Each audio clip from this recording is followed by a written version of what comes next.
મિત્રો, જે લોકોને ત્યાં દીકરા દીકરીનો જન્મ ન થતો હોય ને, હવે તમારે ચિંતા નહીં કરવાની, કારણ કે આપણા રાજકોટમાં એક નવું સેન્ટર ઓપન થઈ ગયું છે, ધારા ઇન્ફર્ટિલિટી સેન્ટર.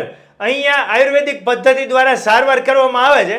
આ સેન્ટરમાં આયુર્વેદિક પદ્ધતિ દ્વારા ડોક્ટર ધવલ રાવલ દ્વારા જેમને ઘણા લાંબા સમયથી સંતાન પ્રાપ્તિ નથી થતી એવા દંપતીઓને આયુર્વેદિક પદ્ધતિ દ્વારા ટ્રીટમેન્ટ આપવામાં આવે છે. જે પેશન્ટને શુક્રાણુની ખામી હોય, શુક્રાણુમાં ગતિશીલતા ઓછી હોય, લેડીઝમાં કાંઈ પણ પ્રોબ્લેમ હોય, ફેલોપિયન ટ્યુબ બંધ હોય, તો એવા પેશન્ટની અહીંયા સારવાર ખૂબ જ અસરકારક આયુર્વેદિક દવાઓ દ્વારા કરવામાં આવે છે. છેલ્લા ઘણા બધા સમયથી અહીંયા જે લોકો ટ્રીટમેન્ટ લઈ ગયા છે તેમને ખૂબ જ સારું રિઝલ્ટ મળેલું છે.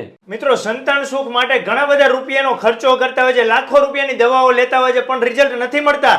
અહીંયા કોઈ પણ જાતનો કન્સલ્ટન્સી ચાર્જ પણ લેવામાં નથી આવતો. ખૂબ જ ઓછા ખર્ચામાં અહીંયા યોગ્ય સારવાર મળી રહી છે. તો મારા વાલીડાઓ અહીંયા જ પહોંચી જજો.